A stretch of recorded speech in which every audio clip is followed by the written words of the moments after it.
کسی قسم کی مثالیت کا سوال ہی پیدا نہیں ہوتا۔ یعنی اللہ تعالیٰ فرما رہے ہیں کہ جو قبلہ تمہیں، جس قبلے کا تمہیں اللہ نے پابند کیا ہے، تم اسی قبلے کی طرف مڑ کر نماز پڑھو گے اور ان کی باتوں پر ہرگز دھیان نہیں دو گے۔ اللہ کے رسول صلی اللہ علیہ وسلم اور مومنین تو حکم الہی کے پابند ہیں، جبکہ بنی اسرائیل کے علماء مفاد پرست اور خواہش نفس کے بندے ہیں، لہٰذا اس معاملے میں ان کے ساتھ کسی قسم کی نرمی یا مداحنت کی روش اپنانا اللہ کے غضب کو دعوت دینے والی بات ہوگی۔ پھر فرمایا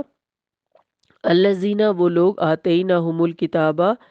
جن کو ہم نے کتاب دی، یعنی یہود و نصارہ، یعرفونہ، وہ پہچانتے ہیں اس کو، یعنی نبی صلی اللہ علیہ وسلم کو، کما یعرفون ابناہم،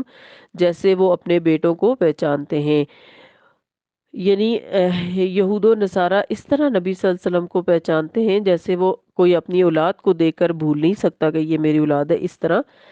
کیونکہ ان کی کتابوں کے اندر نبی صلی اللہ علیہ وسلم کے آنے کی تمام نشانیاں موجود تھی، اور ایک وقت تھا جب ان کا عربوں کے ساتھ جب بھی کوئی مسئلہ ہوتا تو وہ ہاتھ کھڑے کر کر کے اللہ تعالیٰ سے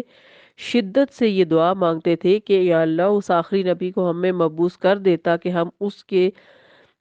زیر دست ان عربوں کے ساتھ مقابلہ کر سکیں۔ اس وقت جب یہ اہل کتاب نبی صلی اللہ علیہ وسلم کے آنے کی دعائیں مانگتے تھے تو ان کا گمان بھی نہ تھا کہ آپ صلی اللہ علیہ وسلم بنی اسرائیل کے بجائے بنی اسماعیل میں آئیں گے، اور جب نبی صلی اللہ علیہ وسلم بنی اسرائیل میں آ گئے تو انہوں نے سب سے پہلے نبی صلی اللہ علیہ وسلم کا انکار کر دیا۔ تو عربوں کے ہاں ایک محاورہ ہے یہ کہ جیسے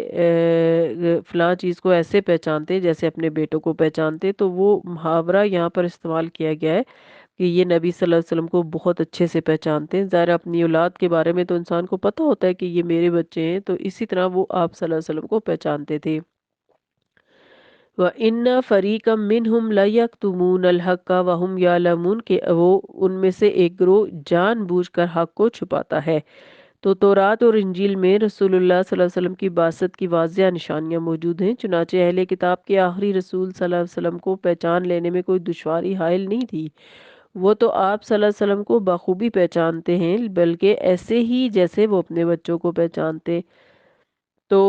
اپنی اولاد کو پہچان لینے میں کوئی ذرا بھی شک نہ کرے گا۔ اب یہ اور بات ہے کہ دعوت حق کو قبول کرنا ان کی خواہشات نفس کے خلاف ہے، لہٰذا ان کے علماء کا ایک گروہ جانتے بوجھتے حق کو چھپا رہا ہے اور لوگوں کو گمراہ کر رہا ہے، حالانکہ ان میں عبداللہ بن سلام رضی اللہ عنہ جیسے عالم بھی ہیں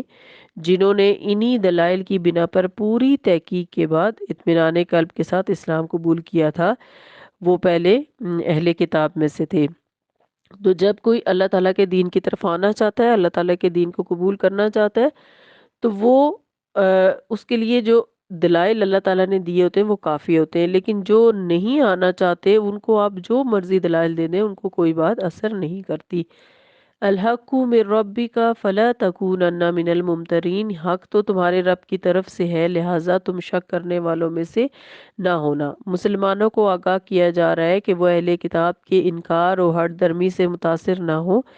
جو حکم ان کے رب کی طرف سے نازل ہوا ہے وہ سراسر حق ہے اور ہر قسم کے شک اور شبہ سے بالاتر ہے، لہٰذا وہ بغیر کسی شک و جھجک کے اللہ کے احکام کی پیروی کرتے رہیں۔ تو آج کی آیات بھی قبلے کے حوالے سے ہی ہیں، اور یہ موضوع چونکہ کافی واسٹ ہے اس لیے یہ ابھی چل رہا ہے، اور اس میں مسلمانوں کو تاکید کی جا رہی ہے کہ وہ اللہ تعالیٰ کے حکم کو اپنے لیے حرف آخر سمجھتے ہوئے خانہ کعبہ کو قبلہ نہ صرف مانیں بلکہ دل سے اس پر راضی بھی ہوں۔ مسلمان تو چونکہ راضی تھے ہی، لیکن اہل کتاب کی باتوں سے ان کو پریشانی ہو رہی تھی، اس لیے ان کو یہاں پر سمجھایا گیا۔ ہم بھی جب دین کے راستے پہ چلتے ہیں تو مختلف طرح کی لوگوں کی باتیں ہمیں پریشان کرتی ہیں، مشکلات میں ڈالتی ہیں۔